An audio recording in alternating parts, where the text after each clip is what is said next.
Heavenly Father, today we put on the full armor to protect us against attack. We put on the belt of truth to protect against lies and deception.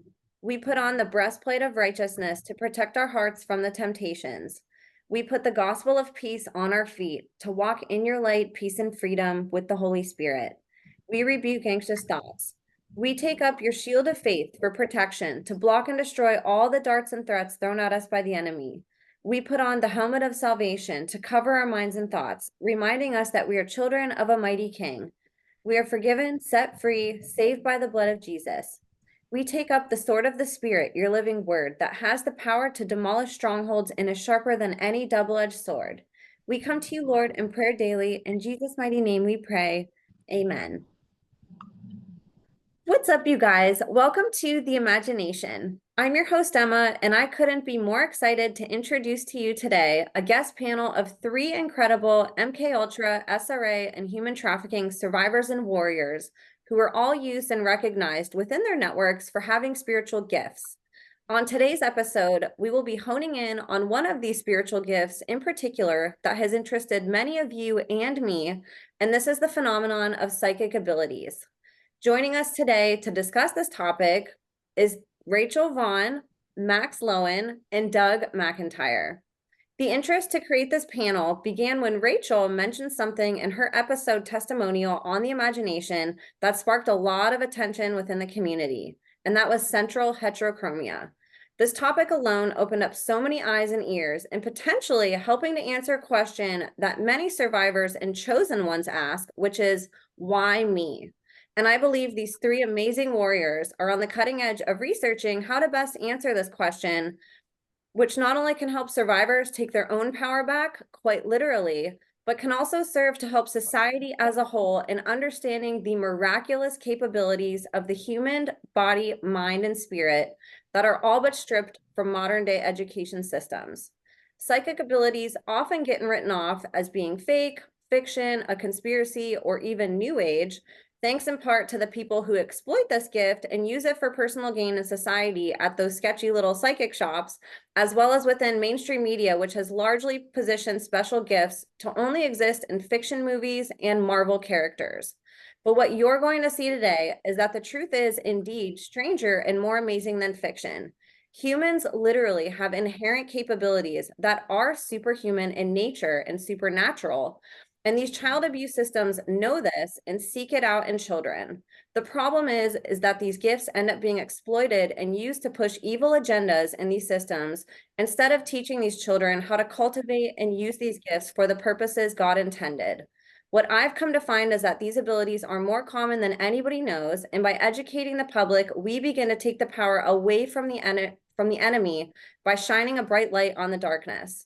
These amazing warriors on the show today will be covering a plethora of subjects, including a deeper dive into central heterochromia, psychic abilities and how they relate to MK Ultra and SRA, scouting processes, how SRA and MK survivors who heal retain some of these incredible abilities, the path survivors take as star seeds, as well as answering some of the questions you and the audience submitted. If you guys want to watch Rachel, Max, or Doug's testimonies, you can go in the show notes. I have done individual testimonial episodes with all of them that I highly recommend you guys watch, and I will have those linked in the show notes for you. Today's episode is going to be jam-packed, and I ask all of you to please put away what you are doing and give these three incredible guests your full attention. I'd also recommend grabbing a pen and paper, as this is going to be an amazing episode chock full of information. Before I finish introducing today's guest panel, I just want to give a very quick reminder that if you're a survivor or whistleblower who wants to share your story on the podcast, or who wants to share any information privately with me, you can email me at imagineabetterworld2020@gmail.com. I'm also on Substack, and I'd love your support there, where I'm taking up journaling as an outlet for me to reflect on the podcast, guests, and my advocacy work. And you can subscribe to me there at www.emmacatherine.substack.com. All of my own social media links are linked in the show notes, as well as all of these three amazing guests. And I thank you all with my whole heart for all the love, the support, and the safety you provide to this platform and to every single guest. So you guys, without further ado, please help me in welcoming our guest panel of honor. voices for the voiceless, truth warriors, overcomers, independent researchers, brilliant minds, and unbroken spirits. The one, the only, Rachel Vaughan, Max Lowen, and Doug McIntyre. Thank you guys so much for being here with me today. Good to be here. Thank you. That's quite an introduction. Thank you, Emma. Yes. You're welcome. You guys are absolutely incredible. And it's always really cool to get a group together. You know, it's so validating. I think one testimony is validating enough, but when you get three complete strangers who didn't know each other that have similar experiences, and other people listening can also chime in and validate, it's really empowering what that can do for the community. And obviously, all three of you have so much insight. You guys are constantly researching. You guys have collaborated on so many projects yourselves. So it's an honor to have you here. What I thought we would do to start, and like I said, for people listening, all three guests have done individual episodes with me, and they've done many other episodes on other podcasts as well. You can go to Rachel's or Max's channel and see all of the above on both their channels. So again, I'll have them go over their links, and I'll have those in the show notes for you guys. And I encourage you guys to go look into more of the podcasts that they do and that they have. And on this podcast, they've also done testimonials, and I'll have those in the show notes too for a quick reference. And then under the show notes of all their individual episodes are also where you can find them. So I thought, since you guys have already been here and done your full testimony, I thought what we could do is go around and you guys could share, since the topic today is psychic abilities, you guys could maybe share how this was a part of your life as a child, maybe how you were chosen for it, and give a little bit of insight on your own personal experiences and how psychic abilities was a part of your own upbringing. And why don't we start with Rachel?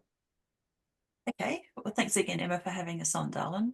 As we discussed in our previous interview, I believe my father chose my mother because she had central heterochromia and she had psychic ability in her side of the family. And her father had been part of a military, had military sort of background. So that's also part of the selection process. They look for, with the psychic programming, the theta psychic programming under MK Ultra, they look for people who have intergenerational abuse at least 3 levels or 3 generations. So if you're the 3rd generation of that, then you're prime. If you've got central heterochromia, you're prime. If there's anybody in the family who has Rh negative blood, that's also, you know, part of that satanic bloodline that seems to have some sort of influence on psychic ability as well, or those families seem to have a lot of psychic ability in them.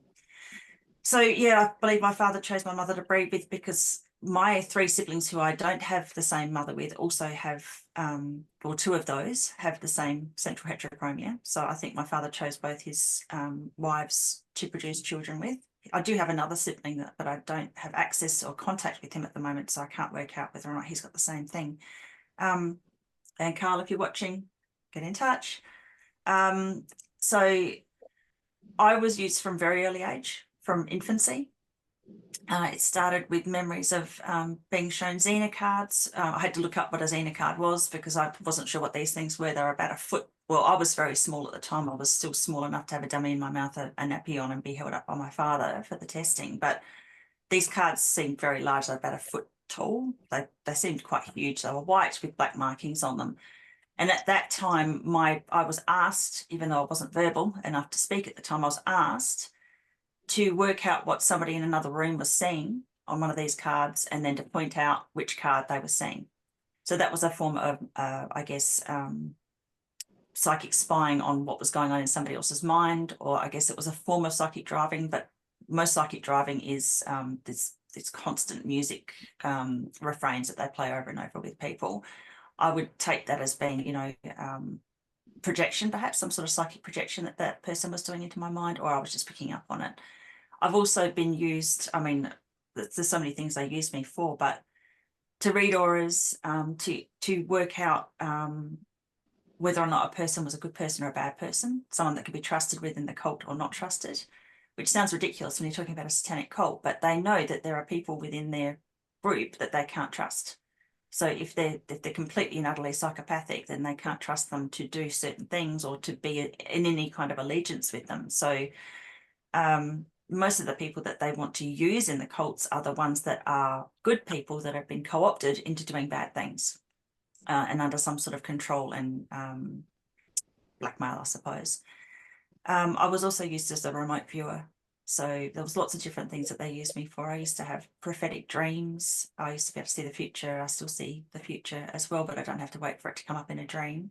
So, I mean, there's so many different things that could go on forever, and I don't want to take up everybody's time, but that's just, yeah, some of the stuff that I was used for. Thank you so much for answering that. And then let's go to Doug next. Yeah, I'm still recovering a lot of my memories, so I don't have a lot of memories at this stage of them experimenting on me when through the MK Ultra or the cult things. But I definitely have the ability. So by the age of 5, I was fully dissociative. I could go out of body. I can turn pain off so I don't feel pain. Yeah, I can go to the psychic realms, do all sorts of things. So for me, it was a self-protection mechanism, which is what is natural to humans. So when we go through extreme trauma, and our body's no longer safe, we have to go out of the body to feel safe.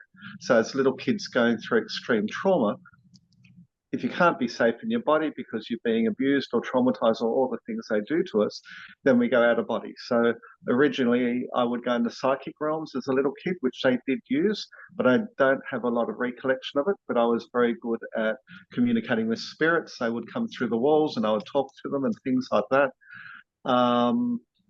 Like Rachel, I had precognition. I could see the future. I could know things that were going to happen hours, days, weeks, sometimes months before they happened.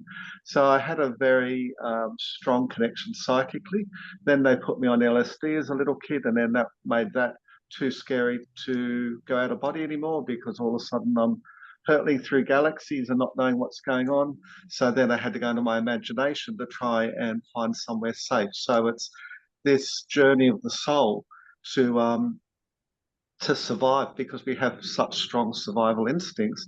How do we survive when our body's not safe? How do we survive when the spiritual realms aren't safe and things like that? So it's this survival mechanism to get through whatever we go through, and the fact that we have these mechanisms has helped us to survive. Sometimes I wonder whether that was a good thing because just sort of getting up and keep going and keep going, keep going is very torturous at times. But yeah, it's an amazing life, an amazing childhood. It's not necessarily the easy one, but yeah, we experience things that are quite profound. And I find it easy to connect to spirits, nature spirits, to God, to source, to all those sorts of things. That's more the world that I live in rather than the physical world. And I have to do things to remind myself I have a body because so often I turn it off. And so often I'll cut myself and I won't realize it. And I wonder where all the red texture is. And then I realize I've got blood on me and so on and so on. Yeah. So that happens quite a bit. Recently, I almost cut my finger off. You can see it's, things just heal up almost without scars. So I've got scars all over me, but they heal up so you can't see them. So we have different things that happen to our bodies. But psychically, yeah, the psychic realms for me are very easy because that's my natural state of being. The issue for me is being in the body. Yeah, so I hope that sort of helps. Yeah. Do you have, I can't tell with your glasses, do you have central heterochromia as well, Doug? Yeah, I do. I have in the middle, it's like a hazel color, and on the outside, it's green. Sometimes it goes bluish. But I didn't realize a lot of times because my mother's poisoned me all my life. She's got access to my house, and the poisoning caused my eyes to go a darker color. So when I realized what was happening and I stopped the poisoning, then all of a sudden my eyes started going into the two colors. And that's how I started researching the heterochromia because I would look in the mirror and go, well, my eyes aren't brown anymore. They're hazel with green or blue. And sometimes it'd be a blue ring, then green, and the hazel. So yeah, so that was what triggered me on the heterochromia journey, was thinking, my eyes are a different color. My father's eyes are green. Two brothers, their eyes are blue, and I've got a sister whose eyes are brown. So yeah, we have every color in my family. Wow. Thank you so much for answering that. And Max? So I'll start where Rachel started. My mother's family line, they're all Rh negative blood. I know there's at least 2 generations that go back. I'm not sure about further than that. When I was a child, I was definitely psychic, telepathic. I could, like Doug just said, I could be injured and heal my body very, very quickly. I think one of the things I was trained in is to have an audiographic and photographic memory. And I've retained that today because of the things that I went through even when I got out and I was in my 20s and 30s. I was always so scared when I was interacting with other people, even though I'm very social and charismatic, there was a part of me that was super scared. So I would sort of dissociate. So this memory thing came in handy because I would record the conversation. And then later, when I was more calm, I could replay it in my head. So that's actually helped me a lot in life. Sometimes I've annoyed people because kind of in a lawyeristic way, I'm like, no, you said da da da da da, you know. So there was that ability. I was telepathic with animals and trees as a small child. And so I was studied a lot in my uncle's facility for these different abilities. And the psychic ability, the way I would describe it, it's like when I see people, they're like a billboard. So it's like they have flashing colors or life experiences or their soul, where, you know, the kind of soul they have. So there's a lot in a person that I actually believe we're all psychic as humans. It's a natural ability that we have, but it's been dumbed down in this reality here. It's been severed, but I think eventually as we go more towards the light that all of us will probably regain it. And I would even say a lot of people are psychic, but they don't know it. They don't realize what that means. It's very subtle. Sometimes you just know a thing about a person. You just feel something. So I feel things primarily. So I just sort of pick things up. There was once a mom when my daughter was small, another mom, and she was talking to me. And I kept staring right here between her eyes, and I felt like there was something there. And then I found out a few days later that she had a tumor there and she was, you know, having surgery. It's not like I was trying to, but so again, I do think all of us, there's maybe a continuum and we have this ability. But that's how it manifests for me, just kind of knowing things and picking up things. And, you know, with among the different tortures when I was a child, there was a time I remember I was about 4, I think, and I was put in this box. It was like a metal box and it had no seams, no cracks. So it's kind of designed to make you go crazy because you can't tell if it's night, day, you know, up, down, whatever. And I don't know how long I was in there, but I have a sense it was a long time. And what I would do in those situations is I would be somewhere else, kind of like what Doug was saying. I was actually in this beautiful nature spot with a waterfall, and I was swimming in there with the dolphins and an elephant there and a lion. And so I had this thing where during different tortures, I would go somewhere else and be there. And then the last thing I'll say is I was killed various times, but when I would die, I would leave my body. I would always be there with Jesus. That was my friend who was always with me. And I would see, he would show me a holographic reality, and there's different timelines and different possibilities of the same thing. And it really makes a difference whether one of us is there or not. So I would see, he would always say, you can choose to go back or not, because it was such a difficult life. You know, I always had that choice. And based on what I would always choose to come back. So I had this ability to die in whatever form and then come back into my body. So of course they studied that too. So that's kind of a little sum of some of the abilities that I came in with. you for sharing. It's so insightful and, like I said, really validating to hear three people that have totally different families, totally different places where they grew up, and there's so many similarities in what you guys have been through.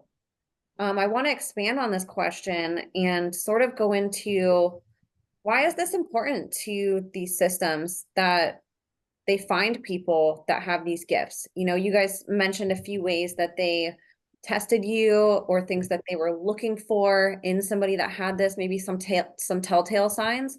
But on a grand scale, what are some of the ways that these systems are taking these gifts and using them to their advantage for, say, agendas, and what agendas, and why is it important that they have this ability and to begin with? And let's start, Doug, you want to start this one?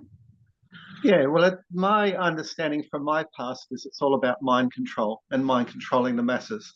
So part of what I was involved in as a little kid was MK Ultra came to Sydney, Australia in 1960, and it went to Sydney University, and it was attached to the hospital I was born at that stage. And I vividly remember them doing experiments on me to do with colour TV, because we only had black and white TV at that stage. And one of the guys who was one of the leading experts in the world on hypnosis went to Sydney Uni, and he was involved in that. And it was a constant experimentation, to develop the Manchurian candidate, someone who at the front is very calm and collected, but has a killer side at the back and can be used as a pawn to do their evil, because they're cowards, the people in the cults, total utter cowards. So rather than putting themselves in danger, they would rather use little kids or other people, program people to do their dirty work, so then, they don't have to worry about any consequence. So, they live their lives full of fear and cowardice, I think. And so for years I would have these, it was like a checkerboard of different colors that would change color in front of me every night I go to bed, and that would be left in my head from the programming of the days. And that went on for years and years and years. And from what I understood now, going back, getting some of the papers and things like that, the whole basis of everything is mind control. And what they're trying to do with modern media, I think I read somewhere the other day that the average person via the modern media has seen 16,000 deaths. So yeah, it's that many. So what they're trying to do is to traumatize us, because our body, when it's watching a movie, doesn't know what's real or what's not.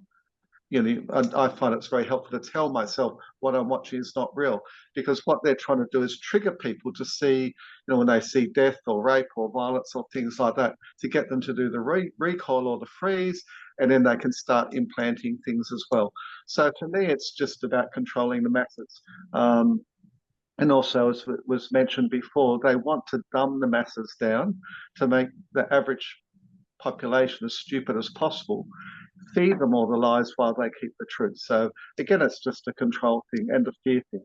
But that's how I understand it all. It's always been about control and them being in control. Great answer, Doug. Max, you have anything you want to add to that? Yeah, your question was why do they do this? So we have to keep in mind that this is done to the children of these elite bloodline families. It's us, but it's also, anyone you see on the world stage has been put through these things, so that the child is broken down, and then the different alters that happen from the excess trauma are programmed, so that these people are groomed and prepared to take the highest positions of power in the world. So somebody has to run the global cult. So they prepare that generation from childhood by perpetrating this torture and this abuse and splitting them off, and then programming them to do whatever it is they're groomed to do or become, right? So my family was in politics, generals and ambassadors and all that kind of stuff. So I suspect I was being prepared for some role on the stage myself.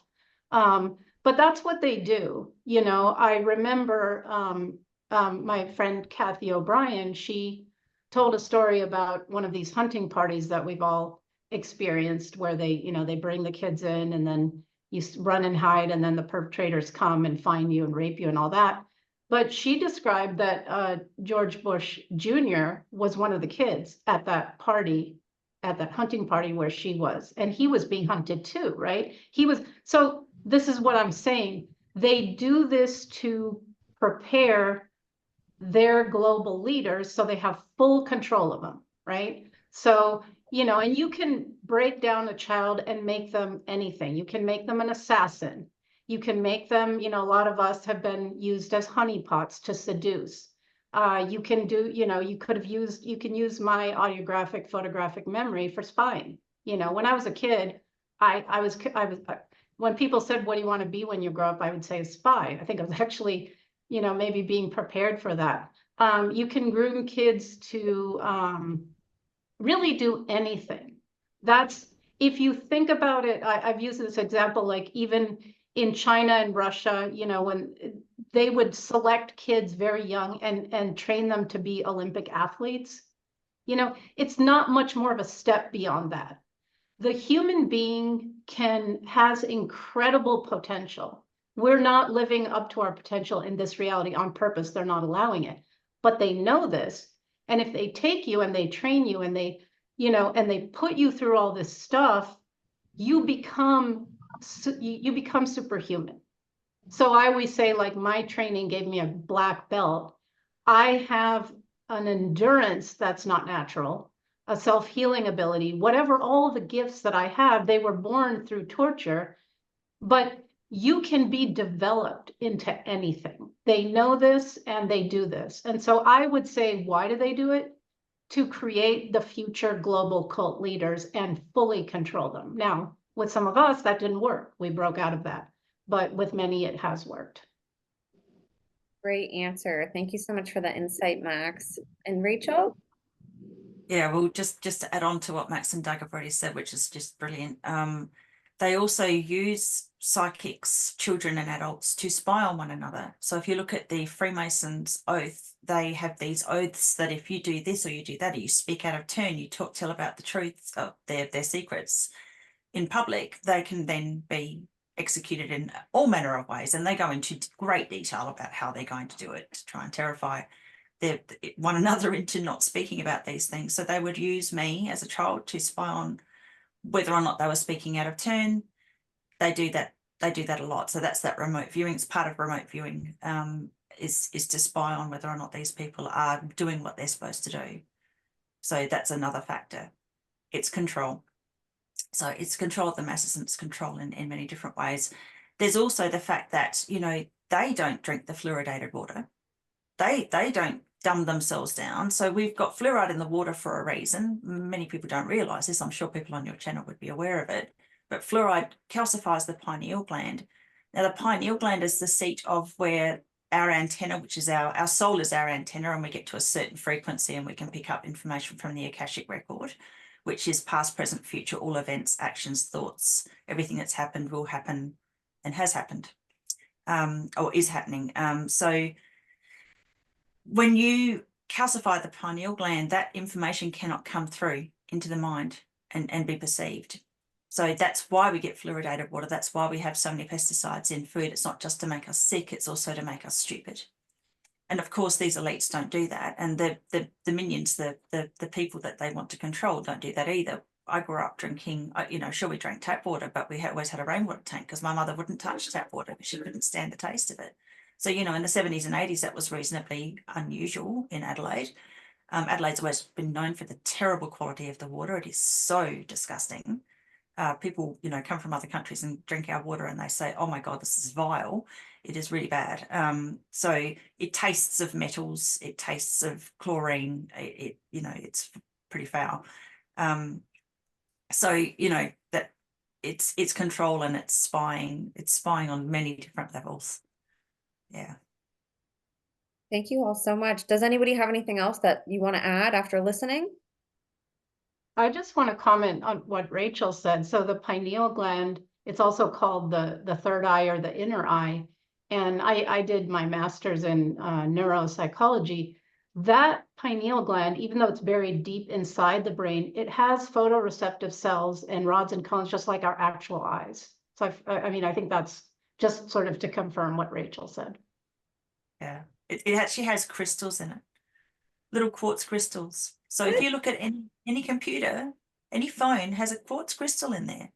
So it helps to pick up information. So we are like supercomputers that pick up information from the ether, from frequencies, electromagnetic frequencies that, you know, are probably well outside of, you know, what the computer and a phone can pick up on. Wow.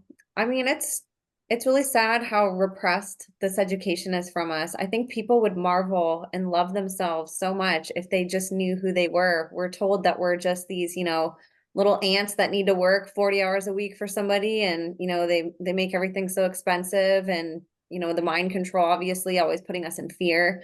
It's so sad, you know, all these people that are so depressed, and it's like, gosh, if you just realized what you actually are in your body. And that's why I love these conversations, because it brings us back to that. It brings us back to who we are and remembering that and re-educating ourselves and reminding us that we're freaking amazing, you know, no matter where we are on the scale. And I wanted to ask, you guys don't all have to answer this. If one of you has an answer, or maybe all of you, uh, when Max was talking earlier, and even all of you, it reminded me of a word that a lot of people use, I think, for a very maybe mild version of psychic abilities, which is intuition.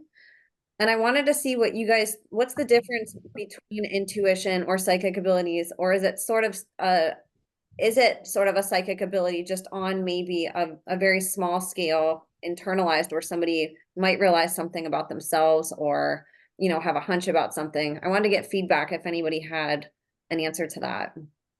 I would say intuition is that gut feeling, something you feel intently or intensely, but you don't know where it's coming from. Whereas there's many different psychic abilities. There's clairaudience, where you can actually hear voices of otherworldly entities. Clairsentience, where you can see, you know, you pick up on things around you that other people don't pick up on, which is probably what an empath would pick up on. Precognition, where you see the future. So there's many different areas of psychic ability. I would say intuition is that I connect it to the heart, and I think it's the voice of our soul. See, the mind can be hacked, and it is in this reality. And there are patents out there, so I'm not making this up. Very many of them where they can manipulate our thoughts, they can insert thoughts, they can go into our dreams. I mean, there's all kinds of stuff. So you can't even trust, and you know, if all of us in this human form, in this reality, I'm sure I speak for everyone, there's a constant stream of thoughts, you know, some negative, some not. And sometimes, you know, if you really think about it, the thoughts kind of run us instead of us controlling or deciding what we think. So you can't trust, the mind is very useful, but you can't, but it's connected to this dimension and manipulated. So intuition is that guiding voice from your soul. And the mind is great, but it should be in service to the heart. And by the way, the gut has a different brain in it. It also has a brain. It's all connected with the vagus nerve. So I think intuition is, again, a natural thing that we all have. It's drowned out by all the noise. But if you cultivate it, that's what can guide you in your life.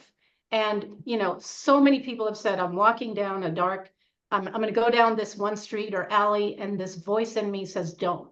Well, that's your intuition. That's that part of you protecting you. There's a million examples of that. And when everyone says, when they don't listen to that voice and they go ahead and do what they thought, something happens, right? And then they wish they had listened. So I think it's a natural, it's like that voice of our soul speaking to us all the time. And I think that should be the thing that we value the most. But of course, we're taught in society that that's silly to devalue it, precisely because it's so important. Great answer. Yeah. Do you have anything to add, Doug? Yeah, I was going to say intuition is like a knowingness. So it's, for me, when I get intuition as opposed to other things happening, it's like, as Max said, it's like a compulsion to do something, you know, that may be out of the normal. It's like, oh, yeah, don't drive down here, or don't walk here, or go and talk to this person, or things like that. But there can be lots of different levels. So how I understand it is I have a higher self. I don't bring all my soul into this incarnation. I just bring, 60 to 80% or something like that, and the rest of my soul's still up in the soul space. So I can learn to communicate with the rest of my soul, my higher self. I can learn to communicate with my God. I can learn to communicate with my guides as well.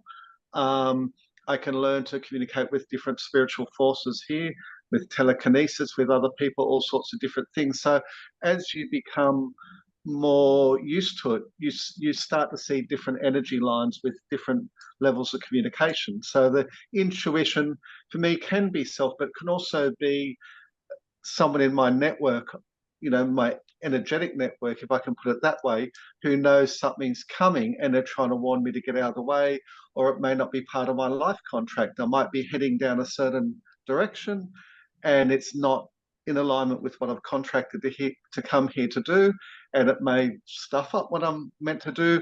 So I'm sort of reminded, and I think all of us have had this, where sometimes we ignore it, but it gets stronger and stronger and stronger till it knocks us across the head sometime, to make sure we get back on path, or we avoid something that's not good for us, or might circumvent something that we're meant to do here. But it's something that's fun to explore with, and a lot of people, I think, journaling, you can write down what your intuition is for the day and then see how the day unfolds. And it's a way that you can learn. My guides have always kept me on a very short leash. So from the moment I'd wake up in the morning, it'd be like, do this, do this, do this, do this. And it was like that all my life. And sometimes I'd get creepy with them because I'd say, just let me live my life. But I had to learn to develop that intuition. That was part of what I was learning. So it's it's something very worthwhile, I think, for people to listen to. Thank you so much. Those were awesome answers. And I want to touch on with all of you. Rachel had mentioned there's different types of psychic abilities. And then also I'm hearing from all of you that there's different ways maybe to experience these too, whether it's getting a visual or having a feeling. And I wanted you all to go around and maybe if you could educate us on what types of psychic abilities you guys have, what those are, and then how do you experience that? Is that a visual that you get? Is it a feeling? How does that manifest in your field, in a sense, for you guys to be able to do this? And let's start with Rachel. Okay, so I'm just going through in my head. So there's precognition, where I can see the future, and I do that a lot with clients. A lot of people want to know what's coming so that they can be prepared, or to allay any fears. There's telekinesis, so I can often pick up what people are thinking. For example, this is a form of it. I'll know when the phone rings who's on the other end of the line, often, not all the time, but often. I can also, I think I have some sort of influence too, because if I want someone to contact me, I can make that happen, usually within a day, sometimes within a few hours, but usually within a day. There's also remote viewing, so I can see things from a distance. I've recently been experimenting with moving things with the mind as well, so I can turn a flywheel. I do an experiment, or I show a video of me doing an experiment with telekinesis, which is very simple. You can see anybody on YouTube doing this. If you look up telekinesis experiment on YouTube, you'll see people doing it. It's just turning a small disc of paper or alfoil on a pin, and you can actually see where the aura interacts. If you can read auras and see auric energy, you can see where the aura interacts with the disc. So there's that as well. Yeah, I think I'm sure there's many other things that I can't think of. Aura reading, obviously. There's things that I was taught to do as a child that were not very nice, because that was sort of because it basically, when you're doing the psychic theatre training, it's assassin training. So I don't want to go too much into that, but there's that as well. So, we are incredibly powerful, and there are quite a few. I mean, look at Aleister Crowley. I was only talking about this recently in an interview. He was known for, one particular incident is talked about, where he was walking behind a gentleman with a friend of his and tripped the person up that was in front of them with his mind. So you can interfere with people energetically with your aura. And that's something that, a lot of people have a great deal of fear around. If you look into, religions, they say you shouldn't look into these things. And, people who do that sort of thing, obviously not kind-hearted, because you don't go around doing that sort of thing if you have those abilities. but people do have these abilities. And this is something that people need to know, because I think a lot of us go around, or not me personally, but a lot of people go around thinking that they are not supposed to develop these abilities because, number one, they'll get an attachment of some sort. They'll invite something dark in, or they'll get turned dark because they'll get too much power. There's lots of, fears around these things. But the problem with that is if we all shy away from it, the Satanists, the dark people, will be playing with these things and have all these abilities, and none of us will. All the light workers will just be cowering in the corner saying, well, we can't look into that because it's too scary, too dangerous. We've got to be warriors on both sides. There's going to be dark people who are going to manipulate these things. Humans have incredible abilities. We all have to be armed and protected. Max? I'd say for me, it mostly manifests as just a knowing. All of a sudden, I just know something. And I've learned to trust that. It's different than when you think something. It's just boom, it's there and you know it. I have seen moments in the future, and I've called them visions. So that's a visual. It's a flash of something, it's a scene. For example, I maybe 6 months or so before I got pregnant with my daughter, I had a vision of myself standing on a mountaintop holding a baby and full of joy. And, a few months later, I was pregnant. I was not trying to, it was with birth control at age 38. So, the odds are not really high there. But the vision told me that was coming.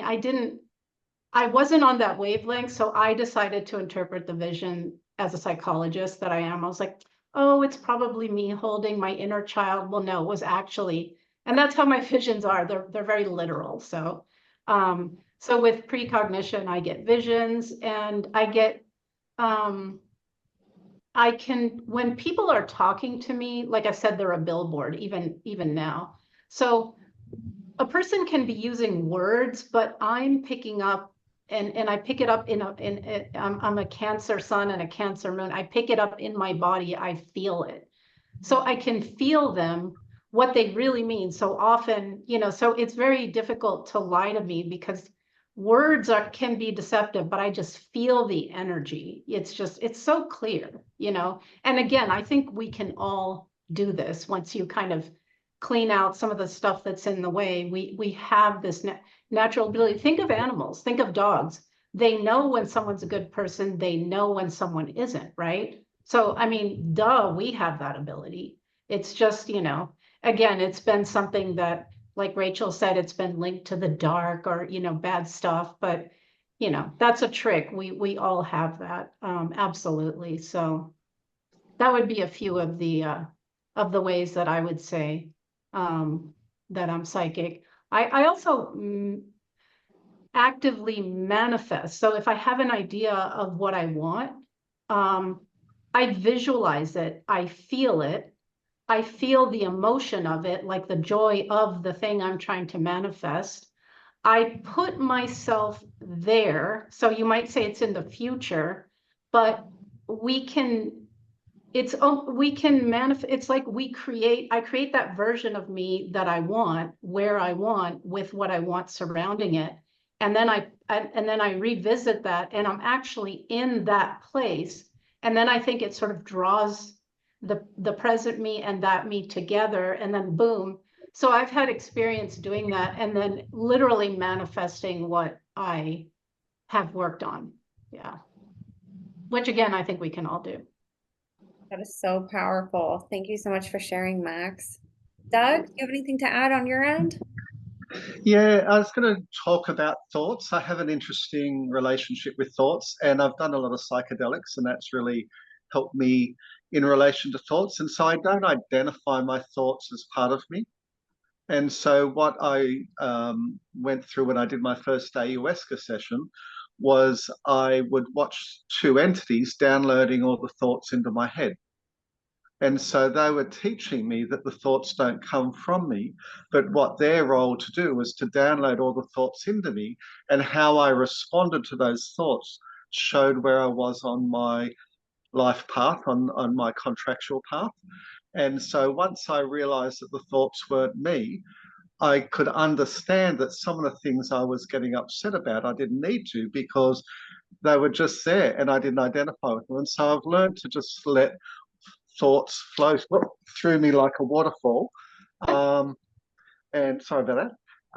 And that's been a really, really good process. And what I've done with the different entities, because I can see the entities, but I can't describe to you what they look like because they're in another dimension that's higher than these dimensions. So I can sit there now and look at them and just see them doing their work, but I can't tell you what they look like because it's just, I don't have the ability to describe it because it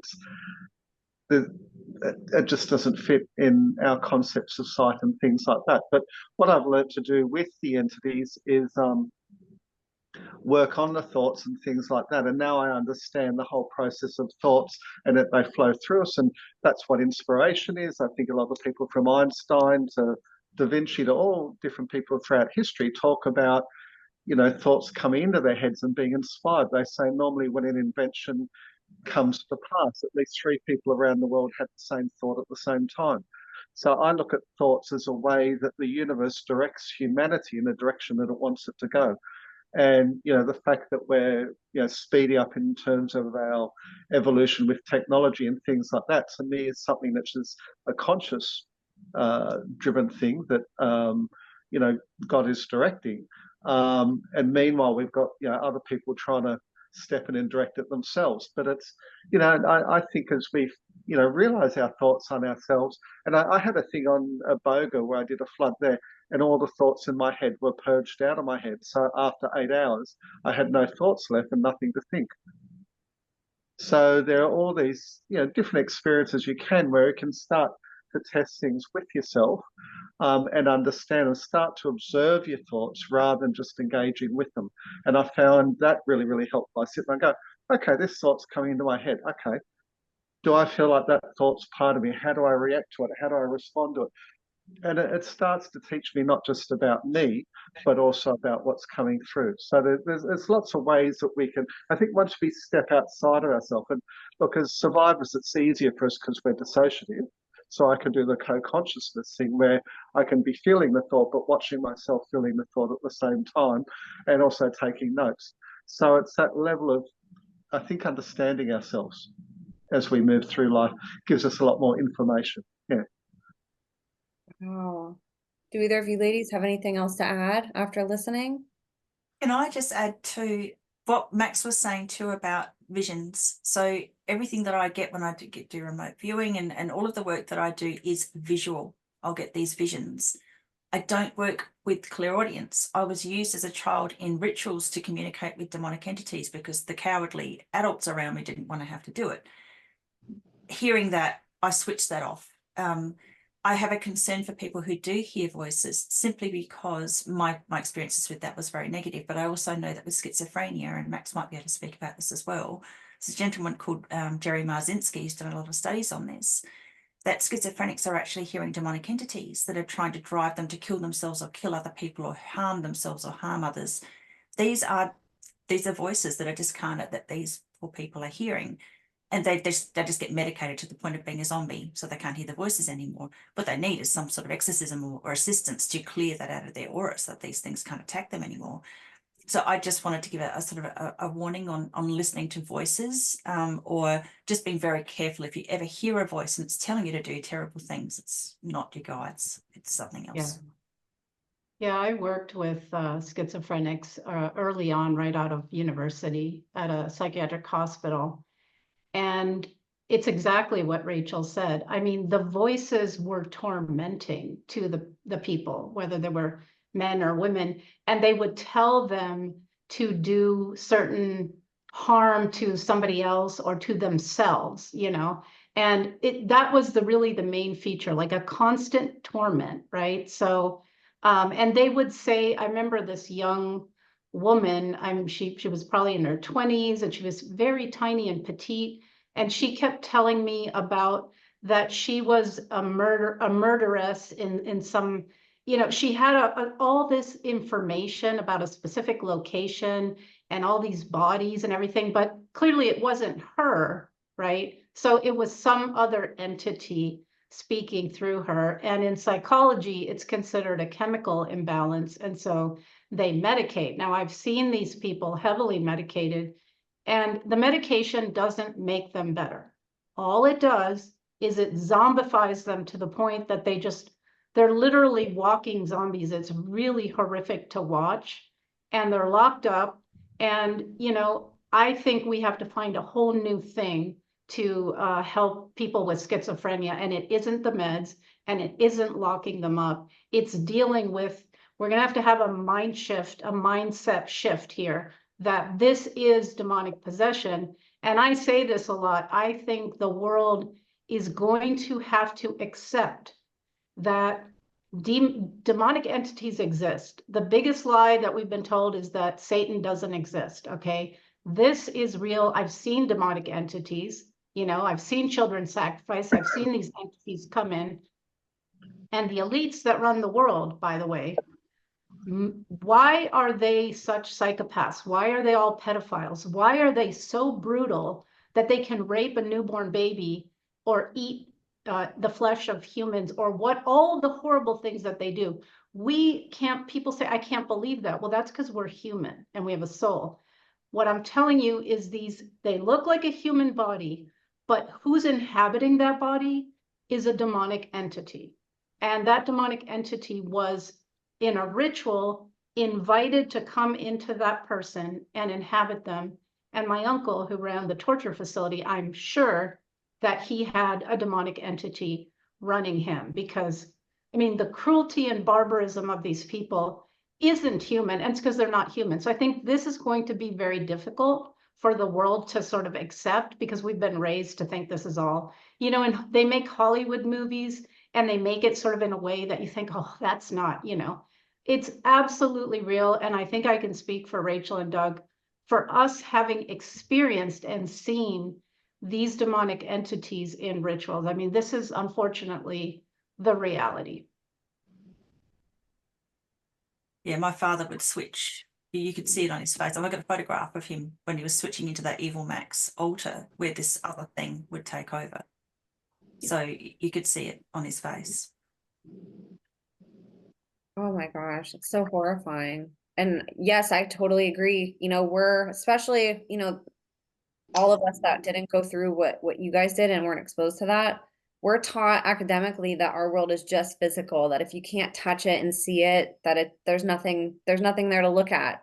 Even energy, we know energy exists, and that's not even really studied a lot in, different segments of society. Even science, sort of diverts from that topic and talks about other things. So this is really important, and again, having all of your validation and talking about these things, it makes it more normalized, and it brings people back to, again, like, what is this world that we live in? It is a spiritual, metaphysical, world. We are metaphysical, super human, in a sense, beings, and we're not taught these things. So this is really enlightening. And yeah, Jerry Marzinski, it is fascinating, that whole topic and how he brings up that point. You would think if somebody was hearing voices that weren't from a demon, that some of these voices might be happy. Like, why is every Right. single voice that people hear literally telling them to kill themselves or hurt other people or do bad things? You would think that there would be a different, that everybody would have a different type of voice. Maybe some are angry, some are super happy, some are joyful, so we should ponder things more than what we're just told.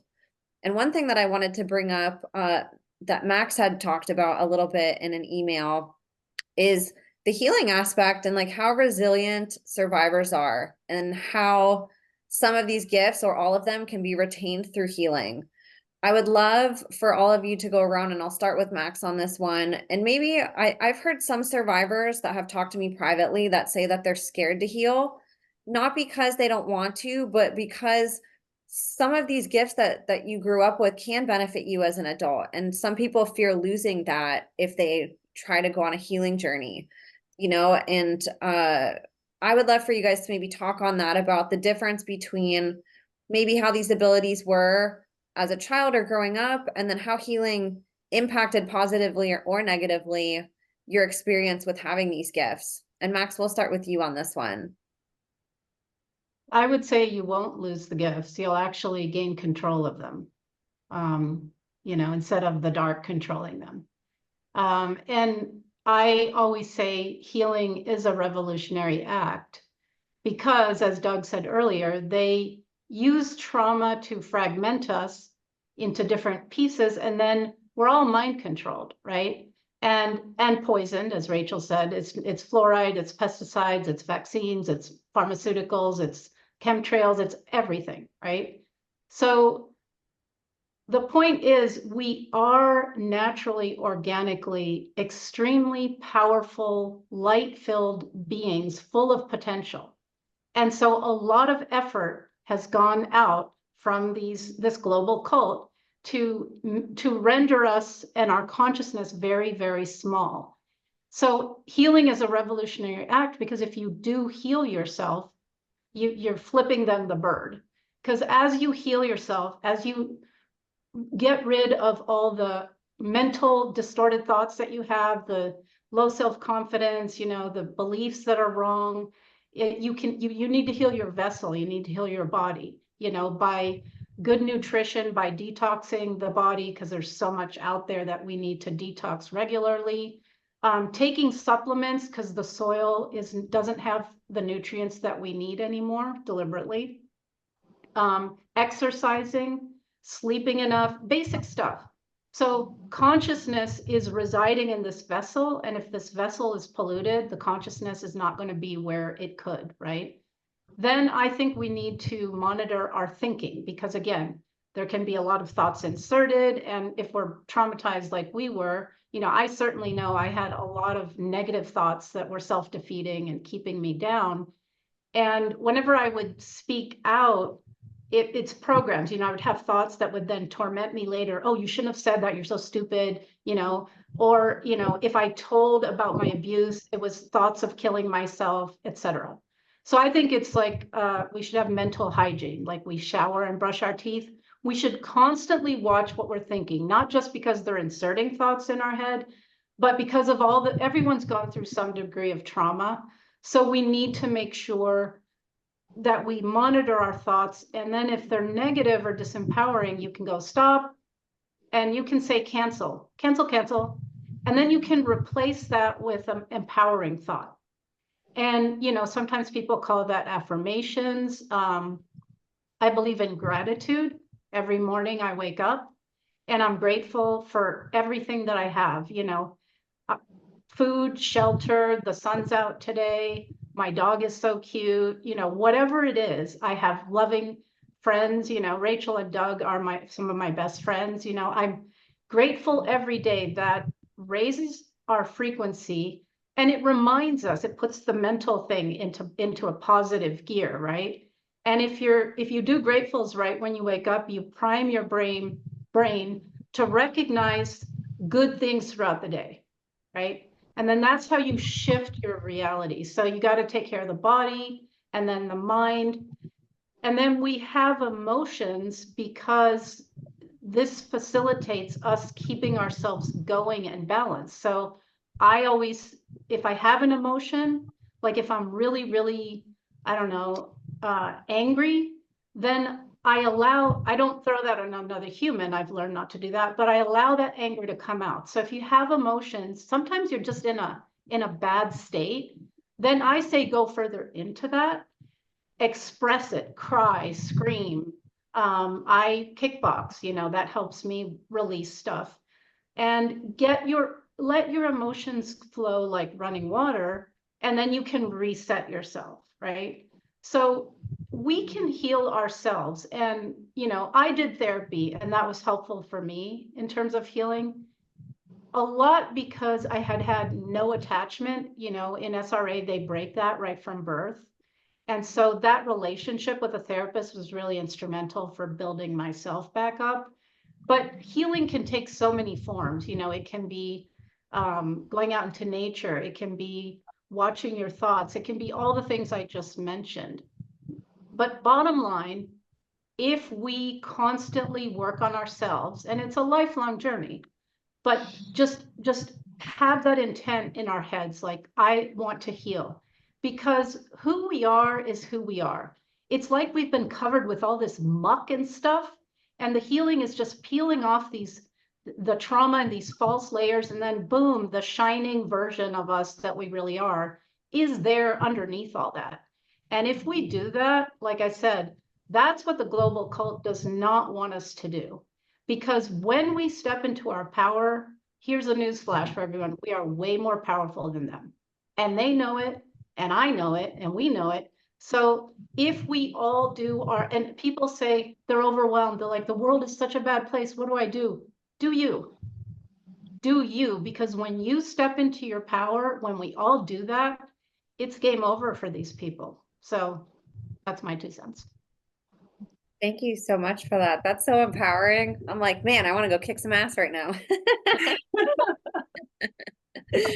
Doug, go ahead. It's your turn. Okay, well, I had a couple of points. One was I struggled healing because as I healed, it meant I had to acknowledge what I'd been through.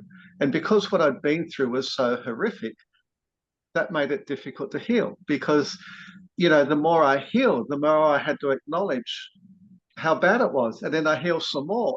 And so there was these layers of grief associated with the healing that in some ways was holding me back a bit till I could understand what was going on. Because, I was fearing the grief.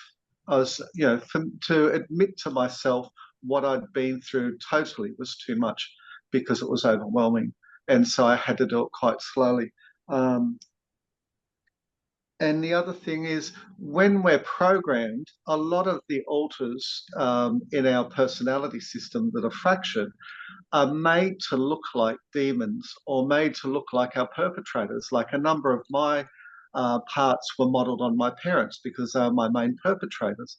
So that way I had to get to a point where I had to have enough conversation going internally with those parts, because normally what we do is we'll have child parts who are then controlled by trauma parts or perpetrator parts who are then also controlled by higher parts who threaten the perpetrators, and that tends to keep everyone in line. So the child part is kept in the child state. As you heal and you grow out of that child state, part of that process is going to the perpetrator parts and dealing with them, not in a horrible way. And this is where we've got to be careful sometimes with exorcisms and stuff like that, because a lot of damage can be done. You've got to identify whether someone is actually got a demon possessing them. And like Rachel, my father would double in size when he'd become possessed. You could see, a total transformation of him that wasn't very nice. But if you try and exercise a part of your personality system, for example, that can create more damage. So how I deal with perpetrator parts is to love them. So you've got to go to those parts of yourself and deeply love them and understand why they're doing what they're doing. Often they're not doing what they're doing because they want to. It's because they were traumatized into doing that and they're still too scared not to do that. So what I would do is get my child parts to sit there when I'd got to a point which was this was possible, and I'd get the perpetrator parts that were dressed like my mother and father.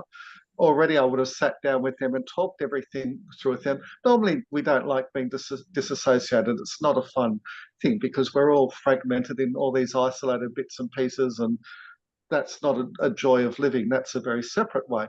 And so I would find the commonality with my parts would be, do you enjoy being a perpetrator? Typically the answer would be no. And so then with that part, I'd say, okay, well, if we give you a new job description, what can we do? And so I'd start the conversation, start building the trust with those parts of me. At the same time, I'm working with the parts above them, saying, look, we don't want you to keep threatening this part.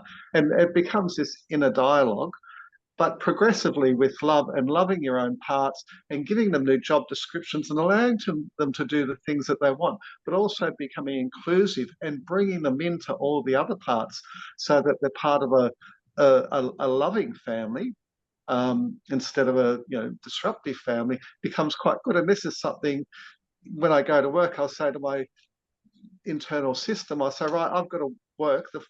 We'll get the front person to work, but while we're working, can you guys at the back keep continuing this loving process and keep working with each other and sharing and things like that. And for me, that's really powerful because one, that stops me having negative thoughts, because the negative thoughts might come through one of these persecutor parts. As Max also said, we have programming to self-harm once we speak, and that's another part of us that's programmed to do that. So then I have to go to that part and work with that, and this does take time. For all of us, we like to sleep a lot, we need to rest a lot, because it takes time to live after what we've been through.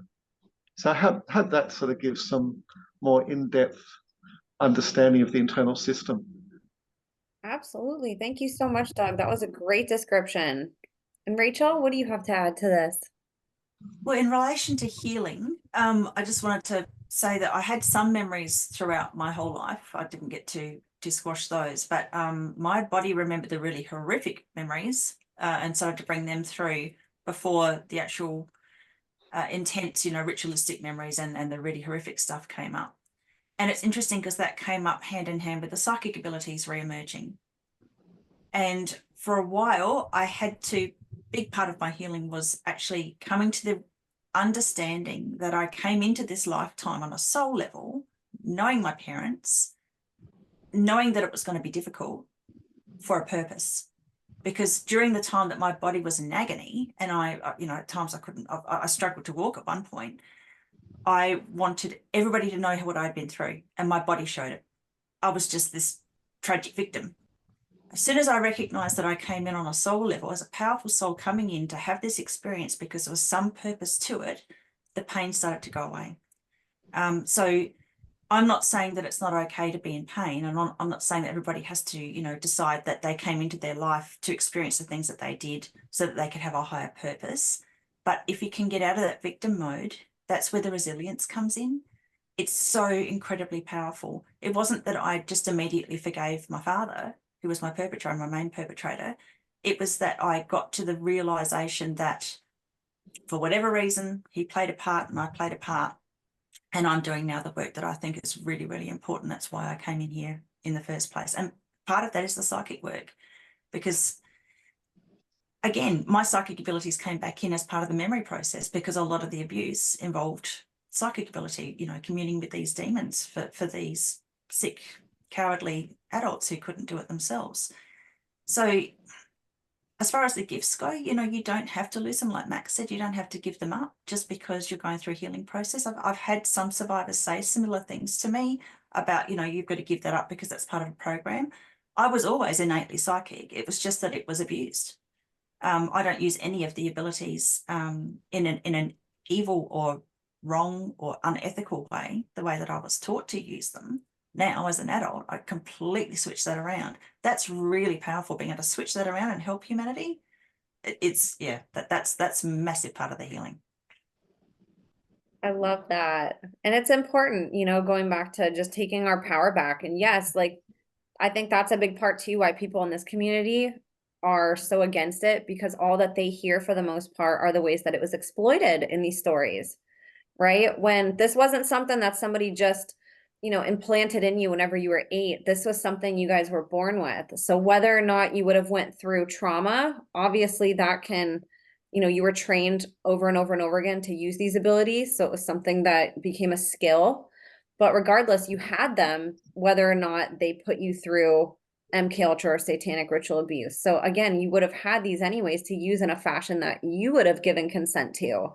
It's just you were forced to do what other people wanted, like Rachel said. And I think that's really important to delineate between that for people.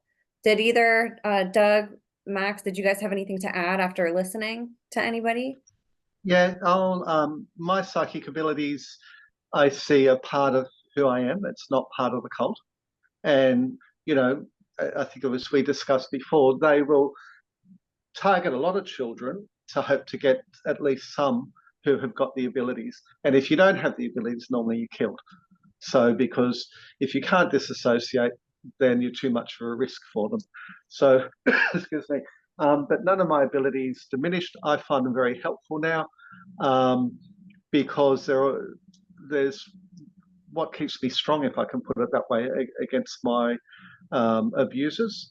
often I'll know when they're going to try something, or they know when they're going to do something. I can hold them to account a lot better, if I can put it that way. But it's something that was, I know that was, well, maybe it was amplified, because I think when we go through what we go through, it's like training for anything.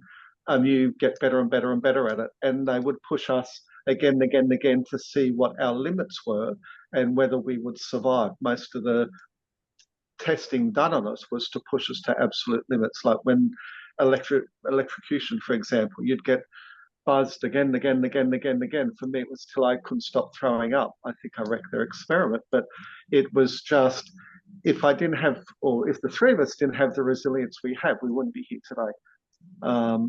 So yeah, we're using it for good. We're not going to do their dirty deeds. And I agree. It's abilities that they identify what we might be good at and then work on that. But see, you can turn that around. I was raised in many different countries. I grew up trilingual. I've always had healing abilities. I became, a psychologist because of that. But guess what? I'm using those abilities against the global cult. I have helped many, many people recover from trauma. And, I use my voice now on my show, Unbroken. So, you can take those gifts, reclaim them, and use them for good. Amen. Yes. Yes, yes, yes, yes. Reclaim them. Use them for good, everybody. I wanted to open it up now to talk about the central heterochromia. I know that that's a big topic. Figured this part could be more of a group discussion if anybody wanted to sort of start. I know all of you have talked about this before to some capacity or heard each other talk about it. But I'd love to open up the floor for this discussion. It's very fascinating how a physical feature that a certain percentage of the population has could indicate, something like a psychic ability. And I'd love for you guys to maybe talk about sort of the history of that, like why that is, what is central heterochromia in a sense, and how, it pertains to your stories. I think, Doug, given that was your research, maybe you should start that one. Start, Doug. Okay. Well, I started researching. How many years ago is it, Rachel? Wasn't that long? 2 or 3 years ago? Yeah, I reckon it must have been a couple of years at least. Yeah. So when my started changing colour and things like that, and I started looking into it, and I'm still researching, I'm finding it's still, there's areas that are inconclusive, but what we're noticing, and I had dinner with another survivor, it was about a week ago. She has central heterochromia as well. Oh. So, so it seems to be general populations, 1% or 1%. Is how rare it is. So it's one of the rarest eye conditions. It can be because of trauma, but that seems to be very little. It does have a high prevalence in the Scottish ancestry, but then it has a very high prevalence with celebrities and with survivors of ritual abuse. So the avenue that interests me is because we're dissociative, is this being expressed in our eyes? Are we getting two different colours or multiple colours in our eyes because that's an expression of disassociation? I've also had a lot of people who are psychic, their eyes change colour when they do their psychic work, which was really interesting. So I don't know if that happens with you, Rach, but... Not that I'm aware of. Okay. And I know my eye colours do change quite rapidly. Or when I say rapidly, they can be more green one day, more blue, more hazel sort of things. I've noticed in my family, my daughter has blue eyes, same with my brother, and they can either be brilliant blue or they can go grey blue, or all those sorts of things. So I do notice with people around me, eye colour does change. When we've looked into the research, Hitler was fascinated with it. And trying to change people's eyes colour. So talking to the other day, and they said they were injected as a child to change their eye colour as well. So there's this fascination about it, and so it's just continual research to try and understand what's really, really going on. Another thing that I read was that people with heterochromia have 2 sets of DNA, one in the blood and one in the flesh. I still haven't been able to confirm that. So it's just where, it's something that's come up. It's something that's very, yeah, prevalent amongst us, and it's something we're still coming to terms with. Yeah.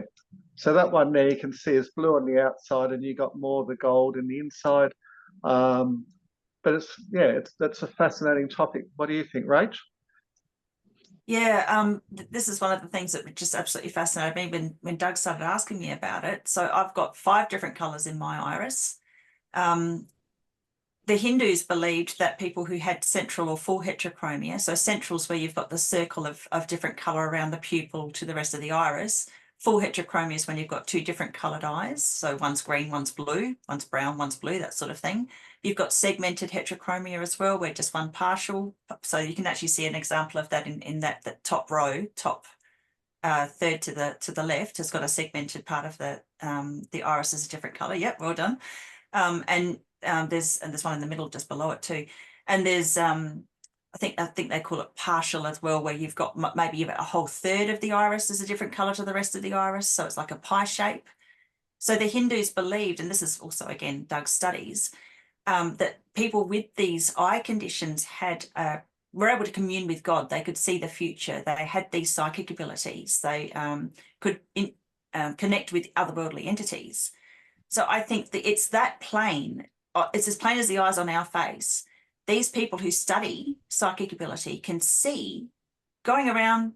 They might go to childcare centres. They, this is what drives me crazy about, the governments particularly in Australia. So they don't necessarily have close-up photographs of children's faces, but we've got something in South Australia where I am, where they've got cameras, like they're photographing the children throughout the day and uploading that to the computers and sending that out to all of the family members, who can then just share that QR code to anybody. They could put it on the dark web if they're a sick member of, of that family. And then that children's information's out there. So if it's a close enough photograph, they'll see the central heterochromia. They'll know where that child goes to school, when they're at school on that day. They'll know exactly where they're at school, which class they're in, whether or not they're smart, not so smart, easy to target. It just drives me crazy. So, there's these databases being produced of people. And so again, this is a fascinating topic, but please don't share photographs of your iris around on the internet, because it's an identifier. And if you've seen the movie Minority Report, again, that's a projection that they're doing. They want to be able to do iris scans of people. This is why, because then they've got this database and they can see who's got these abilities and who hasn't, or who has the potential for them. And I don't think that just people with central heterochromia or full heterochromia have these abilities, but I think that this is one very clear and easy sight. Sort of, you can see it. It's that clear. So it's almost like running around with a barcode on your forehead. Look at me. I can do things, and then they know that if they dissociate that person enough, it does seem really quite fascinating, Doug, what you also produced about the connection between Rh negative blood and the central heterochromia. There does seem to be a connection there. And again, these satanic bloodlines have that Rh negative blood. So it's fascinating that it's a Celtic thing. Because obviously, Doug and I were actually cousins. We didn't realise that until Doug's research again discovered that, I shared the family history with him, and he managed to find a correlation, because my maiden name is also McIntyre. So, and we've both got it. The number of people in my family who have it is astounding. And again, Doug's rare because it's 1/3 of that 1% of 1% I think you shared with me is male. The majority of people with central heterochromia are female. Yeah. Yes, that's fascinating. What do you think, Max? You, Doug, turned me on to the whole thing. I didn't even know that existed. And so you had me going and looking at my own eyes. And my eyes are blue, but they change color. They go from baby blue to a navy blue, sometimes a bit of a green or purple. So all my life, people have commented, your eyes change color. Like, what's up with that? I never thought much of it. And when I looked closely, around the iris, it's a golden, it looks like a sun, like there's little, I don't know, it's like like a sun when you draw it with the little rays that come out. So that's there. So I guess I have it. I hadn't, I don't know much about it, but I do know that the eyes are the windows to the soul. So when we're in physical form, we're going to reflect our soul lineage. So the Satanists are very bloodlines, but I think what's more important is our soul family and our soul. Like that is obviously what does everyone say, that the eyes are the windows to the soul. So I think this heterochromia might be revealing the soul lineage of people who come here and who are possibly a threat to the global cult. Wow. This topic it's so fascinating because even, I went back and even on my Substack article, I put like a bunch of celebrities that had it. And I was like, that's so interesting because I recall looking at specific people and being like, what is it about their eyes that they're so pretty? They're almost like they draw you in and you don't realize it's because they have multiple colors necessarily. For some reason, they sort of are attractive in a way, or kind of stand out or look different or um just have this like brilliance to them almost, and it wasn't until Rachel brought it to my attention and, Doug chimed in and was sharing some of his research that I was like, oh my gosh, there's so many in Hollywood. You just put it in Google and list. I mean, you'll find lists of like 50 celebrities that have heterochromia of some kind, 60 celebrities, 25 celebrities. There's just all these different articles written about it, and so many of them do. I, and then again, going from the survivor perspective, that I got an overflowing amount of people who were like, oh my gosh, me too. Oh my gosh, me too. I have that, or my mom has it, and it is really fascinating. And I think it does beg the question, if there's just this very small percentage of people that have it, and we know a lot of, and I would almost beg to say all celebrities that make it sort of big time are also products of these systems. So, we can divide survivors in Hollywood, but I mean, when it comes down to it, I think there's a lot of similarities in the childhood of what happened to everybody. And so asking, what does this demographic have in common? Is it trauma? Is it dissociation? Is it going through things that the normal person wouldn't, and it somehow impacts our eyes? I mean, it impacts your body in a lot of ways that are, probably supernatural in a way, and things that you guys have experienced, whether it's, the physical body pains of getting memories that other people may have never experienced in their life. There's so many ways that our bodies abreact to trauma, and our eyes, I think, are something that begs the question of, does this have something to do with it?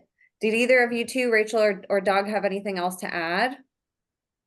Yeah. The other thing that's very interesting in relation to trauma, and I listen to a lot of podcasts on near-death experiences because it's just an area of fascination and life experience. And they say when we die, we either go to the light, to the dark, or a combination of the light and dark.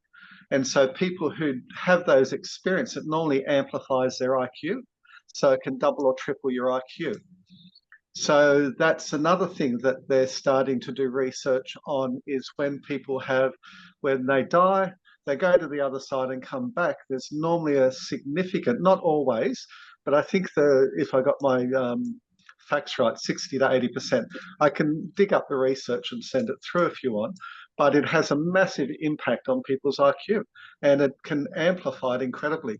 So, we have that impact. Yeah, we just become very good at survival, I think, staying alive, because it's something that we're trained in. Well, we're not trained to stay alive, but that survival instinct in it's because it's tested so often as a child. And the other thing is, when you go through trauma as a child, it can take you at least 2 decades to deal with it. Whereas when you go through trauma as an adult, it's normally about 5 to 7 years. So I think we're starting to understand trauma a lot more. I was listening to Gabo Mate recently, and he said people who are very, very kind and can't say no, usually as a result of trauma, end up with autoimmune disorders, because the psyche won't say no because they've been trained not to, but the body does, because the body says, no, we've got to create a boundary. And that boundary will often be a sickness. So it's a fascinating area. I think as we delve into it, we could learn a lot from it. Yeah, also I think just trying to think of the guy's name. Doug also pointed out to me that these celebrities that have central heterochromia or full heterochromia are often in these Marvel movies, which is describing and expounding on the fact that humans have these incredible abilities, but they're latent. So the guy who keeps playing Superman, can't think of his surname, Kale or something, he's got segmented heterochromia, and Robert Downey Jr. has done many of the different Marvel characters. I mean, you look into, Scarlett Johansson played an individual called Lucy in one movie as well, but that was about drugs. But it's also about this enhanced ability, enhanced intelligence. Yeah, just off the scales. Yeah. Yeah, it's a pre-programming. What are they setting us up for? They tell us everything in advance. I watched Aquaman the other night at IMAX because we're in Sydney, and it was interesting. Anytime they became possessed with the spirit, they got heterochromia. Huh. Yeah, it's full on. Yeah, there you go. There's Mila Kunis. She's got it. Kate Bosworth. Yeah, it's unbelievable how many of them have it. Incredible. So And it also it kind of explains, sorry, a lot of these people, I'm not saying it about, I'm not being libelous about any of these particular actors or actresses, but some of them really don't have any great gift. And you think, how did this person get into this position? And it's nepotism, it's cronyism, and there he is. I couldn't think of his name before, Henry Cavill. He played Superman. How is this possible? It's not about ability with a lot of these people. There's also the factor that having this condition means that they are dissociative, as Doug has pointed out. What do you need for somebody who's going to play a role, pretend to be something that they're not, and do it convincingly? You need them to be dissociative. So and how many of these people are actually bringing a demonic entity into their body that's then playing a role? I mean, we see so much about people like Beyonce. I don't even know if she's got central heterochromia, but that's an example of someone who allows in this entity that she describes openly as Sasha Fierce. That's not her. She can't do it without Sasha. If that's not demonic possession, I don't know what is. Sorry, Doug. No, that's all right. I was just going to pick up on a point you were saying, Rach. I mean, we worship actors, as though they're the celebrities, the leaders of the world. They're the storytellers. They're playing make-believe, and yet we have a culture now that worships them. Why aren't we, what about all the people who are doing brilliant things in the world, saving lives and things like that? Why are they just discarded? We're a group of people, we watch awards every year for these uber wealthy people who are just really, some of them are good at role playing. It's sort of, doesn't make sense. I know that sounds really rude and rough, but they're lying. they're convincing liars because they're playing a role. And I'm not having a go at acting and actressing. It's just, why are we revering people who are pretending to be something that they are not? And that is the perfect example of the psychopath. They are pretending always to be something that they are not, to convince all of us that they're okay when they absolutely are not. It's social engineering. That's what Hollywood is for, and all other varieties of it. We, like Doug said earlier, the brain cannot distinguish between an actual thing in front of you or what's playing on a screen, or even what's in your own imagination. The nervous system reacts. So apart from all the subliminal stuff and the frequency involved in TV programming, and they call it programming, so they're telling you, it's showing a certain lifestyle. Like in every show I've ever watched, people drink copious amounts of alcohol. They throw back shots. I mean, you'd be dead if you threw back half the shots that some of these actors do. It's like you're watching that going, no, that's not even possible. But so they're trying to normalize and glorify alcohol, because alcohol rips holes in your aura, entities can come through, and you're dumbed down, you're more easily manipulated. They will show certain, that is a true statistic. There's, I don't know, by the time a child is 18, how many murders and rapes and dismemberment they have seen on television. Even something innocuous like Grey's Anatomy, which everyone loves to watch, I watch TV and I analyze it, It's like they're showing an open body, they're showing blood and guts. That's satanic, right? They're trying to and on sitcoms over the decades from the 40s to today, the age that children date or are interested in dating has gone less and less and less. So you have like 10-year-olds being all sassy and wearing crop tops and, you know, talking about the book. In real life, they're trying to groom children towards pedophilia, you know, so etc. I mean, I could talk an hour about the different social engineering, but that's what that's for. We watch it and we are herd animals. We take a child, and any those of us who have children, what do children do? They copy everything. They copy what you do all the time. That's how they learn. They mimic. So they put stuff on the screen and they know that we're going to absorb it and we're going to mimic it. All the fads that happen, they're on TV or on media of some kind. The incidence, for example, of children who identified as transgender was extremely low until that's pumped out, pumped out, pumped out. And now the number has increased exponentially. It's not natural.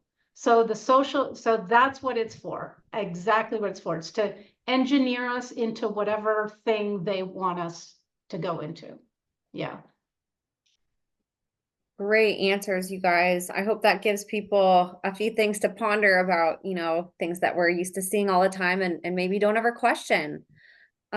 We have about, I would say about 15 minutes or so, and then we'll start wrapping up and you guys can tell people where to contact you.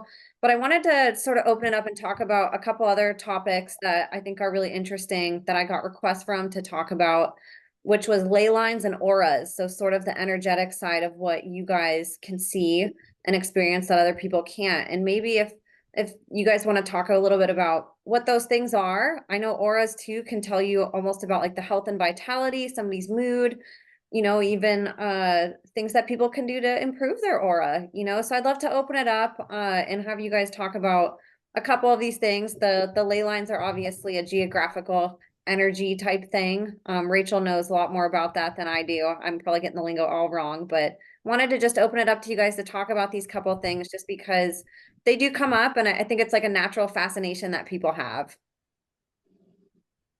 Yeah, I don't know if everybody minds if I start. Yeah, so I've been fascinated with ley lines for about the last 10 years, purely because I'm an avid photographer and I'd go out and take hundreds, if not thousands of photographs in one day and then take them home and take lots of, you know, check them out and see if I could see anything interesting in there. And by interesting, I'd say, you know, it's not just the birds and animals that I was photographing in the trees and, you know, the beautiful nature that I was picking up on flowers and things. I would also find in the photographs that there would be these pareidolia images. So pareidolia is, according to psychology, and not to denigrate psychology, you know, obviously there's beautiful people in psychology like Max, but there's also those that would just take all the magic out of the world and relegate everything to some sort of, you know, scientific, you know, non-magical factor, but a non-spiritual factor. But pareidolia is where supposedly the mind correlates things that have no real correlation to being like humans. So you might see a face in a tree, or you might see a face in a rock, or in your linoleum there might be faces, or knots in a cupboard of a walnut, you know, veneer cupboard might have little knots in it that look like faces or animals or whatever. So when I'd be taking the photographs, I'd be looking for those sorts of things as well, because I see those things out in nature quite a bit. Sometimes I'll see them while I'm taking the photograph, and sometimes I won't see them until I get home and look at the photographs.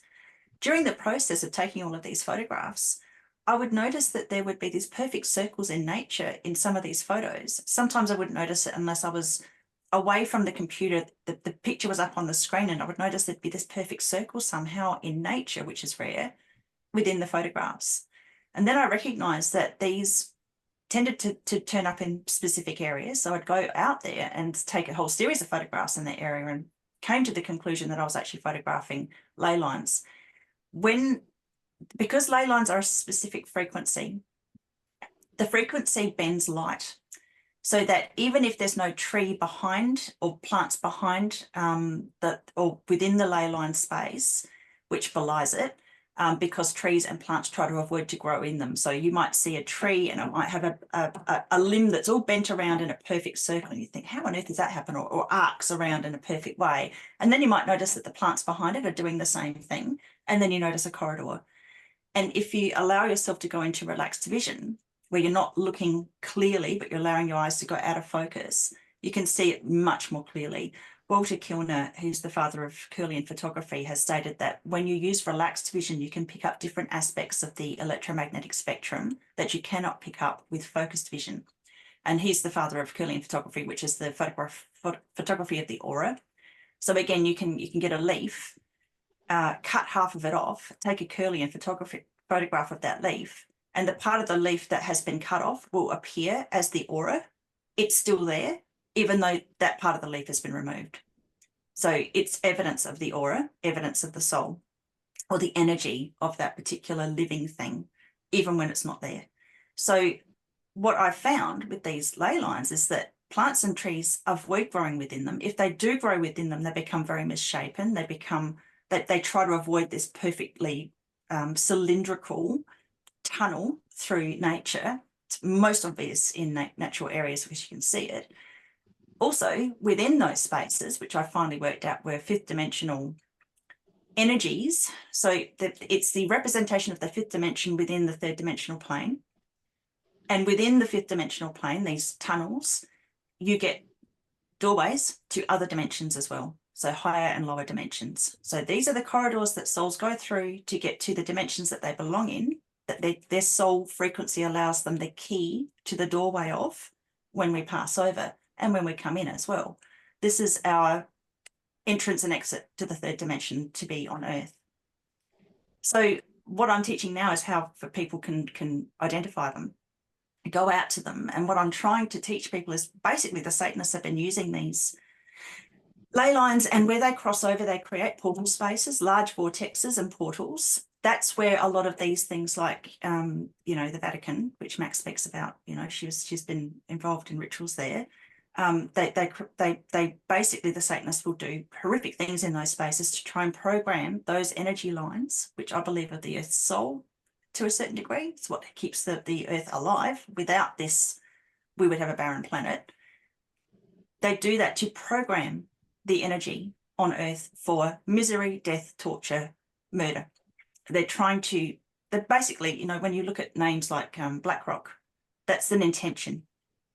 That's an intention that they're trying to create. So it's extremely important, this information. People need to know where to find these. Otherwise, you have to learn how to dowse, and that's, you know, complicated. You can actually go out into nature, find these beautiful lays, go and meditate within them, use energetic protection before you go in, because you can get attachments, because again, there's dark dimensions that allow entities in through these spaces, as well as light dimensions that are connected to them. And I'm trying to convince people to go out and sing into the lays and into the portal spaces. Take in positive frequencies, play a guitar, but play in major chords, don't play in minor chords, because minor chords are depressing. And just to lift with intent to lift the Earth's frequency, to bring her into a higher, happier frequency, and to undo the damage that's been done for so long. Oh, you're muted, sweetheart. Sorry. Yeah. That was awesome. Thank you, Rachel. I've seen you post about ley lines a little bit, but I'm very new to that too. So that is very fascinating. Sort of the soul of the earth. That's a beautiful way to put that. And does anybody want to talk about auras a little bit and explain maybe what those are and how, I guess, how do you see them and what do they do and what do they mean? I think Rachel should take that one too, but I just want to say a thing about the ley lines. You know, these people that part of the global cult, they, you know, in terms of their hierarchy in the pyramid, right below the tippy top, which are not human, are the coven. So they know black magic. They know astrology. They use these energetic lines on the planet, and they've craftily built the Vatican on a certain one, you know, Stonehenge, Washington, D.C.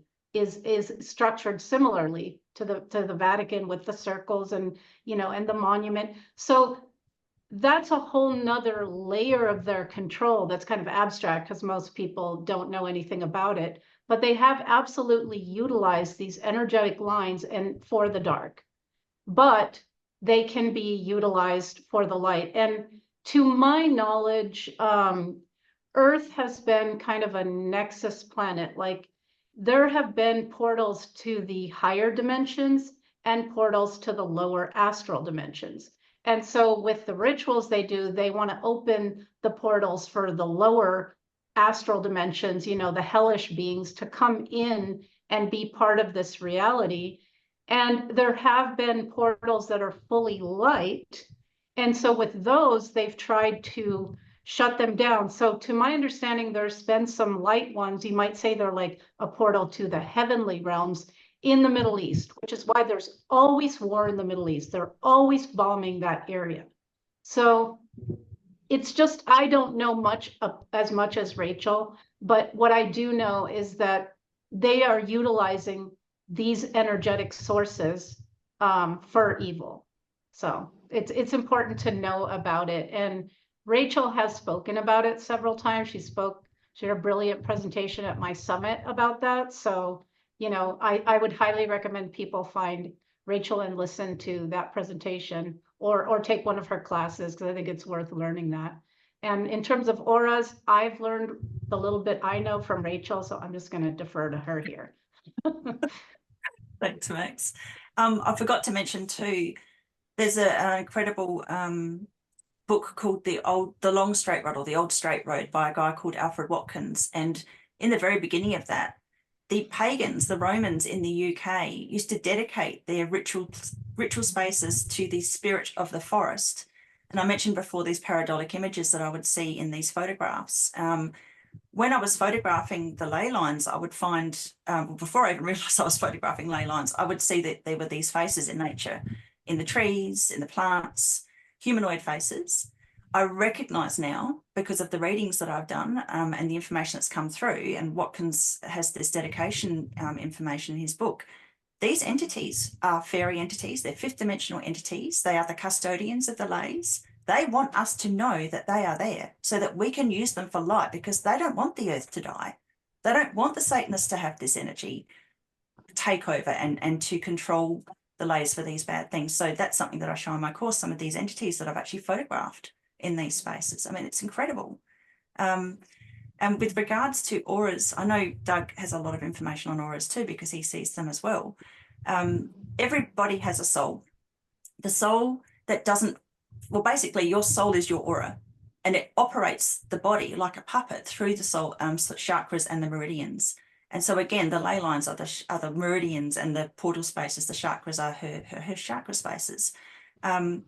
So the soul frequency that we have has a hue and a resonance and a vibration. Different hues indicate certain vocational abilities. So if you have a white aura, then you're most likely a healer. You usually can become an Akashic adept. You can pick up information without even having to think about it. It just comes through the pineal gland, as long as the pineal is healthy. If you're a blue sort of throat chakra colored soul, if that's, a lot of the soul colors relate to the chakras of influence. So someone with a throat chakra colored soul would be someone who's an orator, a vocalist, often an academic. Someone whose resonance is orange would be very sexually driven, very money driven, very selfish. Red auric presentation can be very fine. It's very difficult to pick up, but that'd be your psychopaths. So, you know, it goes in different levels above the crown. So if you've got a violet aura, you're usually a psychic. You pick up on a lot of things, you're precognitive. So each aura frequency denotes certain characteristics or personality traits, vocational abilities. So that's something else to take into consideration. Just to go back to the chakras of the earth as well. So I believe the Vatican is a chakra spot that they're manipulating. There's also Uluru in Australia, which is in the centre of Australia. That is supposed to be the sacral chakra of Australia. It just happens to be a big, bright orange rock, reddish orange rock.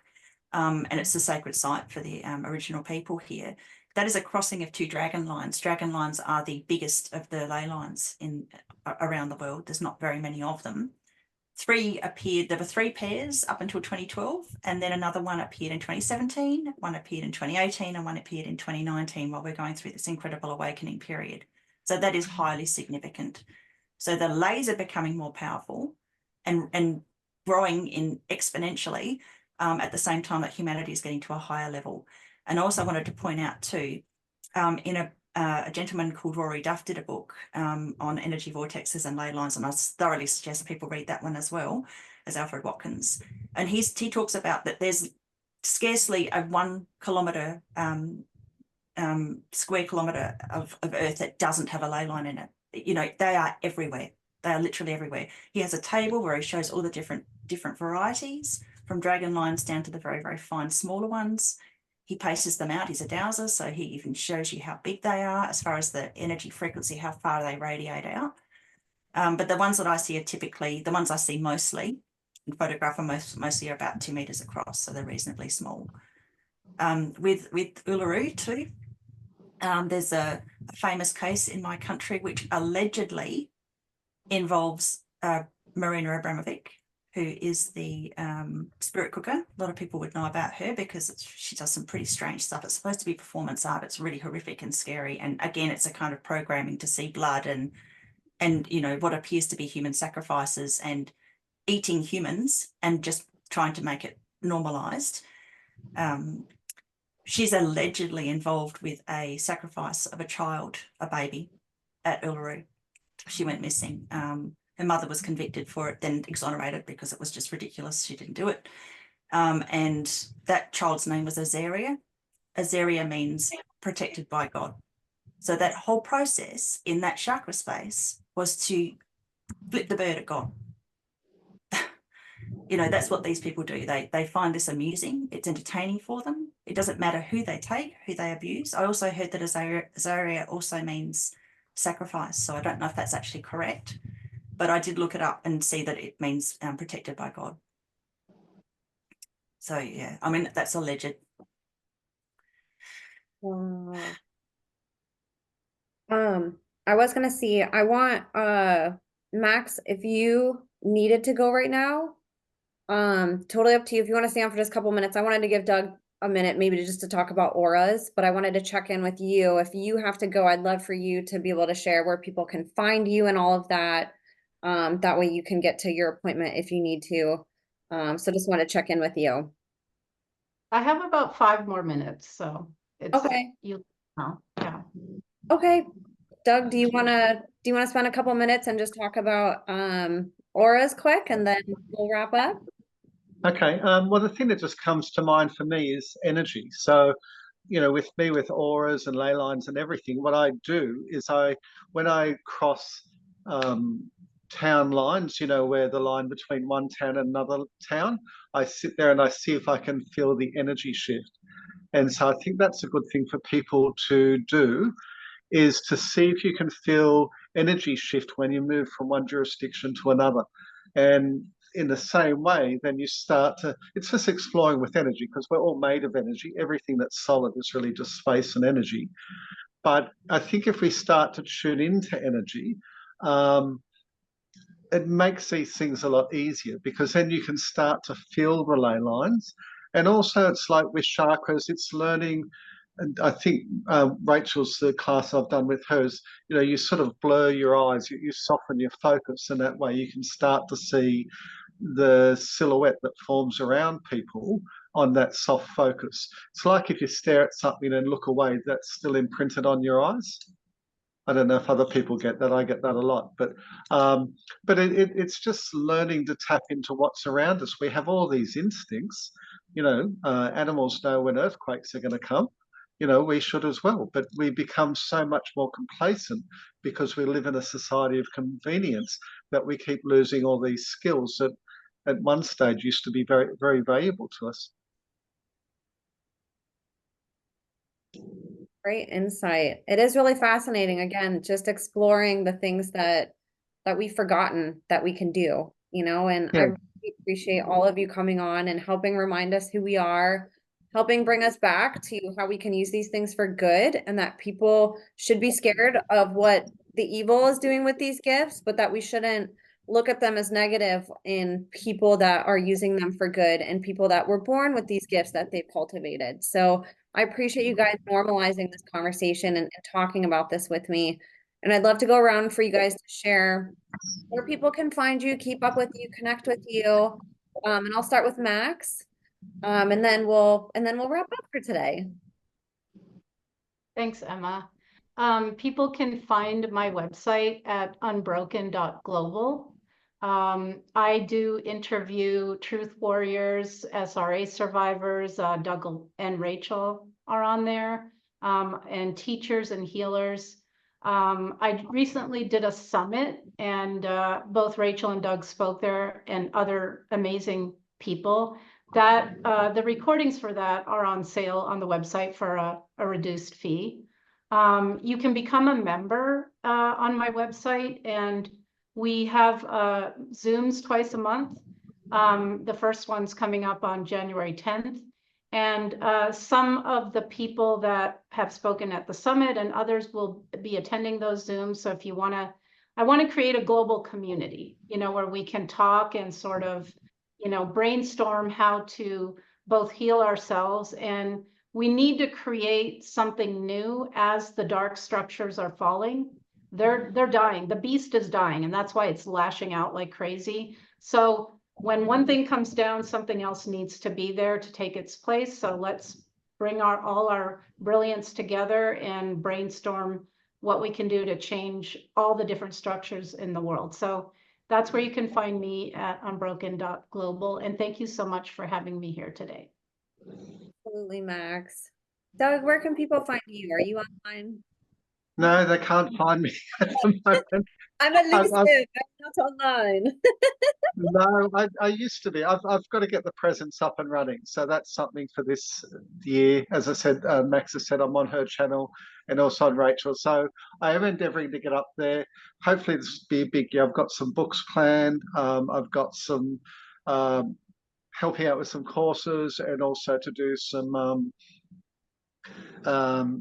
discussion groups on how to research your past and things like that. So there's quite a few things I've got that I want to do this year to help survivors. So yeah, I will get a point of contact up there. I had to pull back for a while because of death threats and things like that. So that's where I needed a break from that, but yeah, I'll get back on there. Wonderful. And thank you, Emma. Yeah. You're welcome. Such an honor to have you on. And we'll definitely plug your links whenever you get there. We'll bring you back on and you can promote all of it, and we'll get everybody to follow you there. What about you? Where can people connect with you? Well, I'm on BitChute, Rumble, Telegram, and YouTube with just my name. And I also have a website, www.6science.com. Thank you, Emma, again. You're welcome. It's an honor to have all of you here. I appreciate you guys so much. And for people listening, I'm going to have all of their links below. Please go connect. This is information that's never going to be featured on the news. And if we want people to wake up from what they've been asleep to, it's really up to us. We are the ones that have to take initiative and share this information, learn it, and sort of defy the old system and build a new one, just like what Max was saying. We need to create the world that we know we can, a better world than what we have, a better world for our children. And all of these amazing individuals have incredible resources for you, hours and hours and hours of their time that they've donated for free, and things that you can pay for to learn additional if you want extra exclusive time with them to learn specific things. So I'm going to have all of their links below. I'll have all my social media links below, you guys. Thank you so much for watching. God bless you all, and we will see you next time.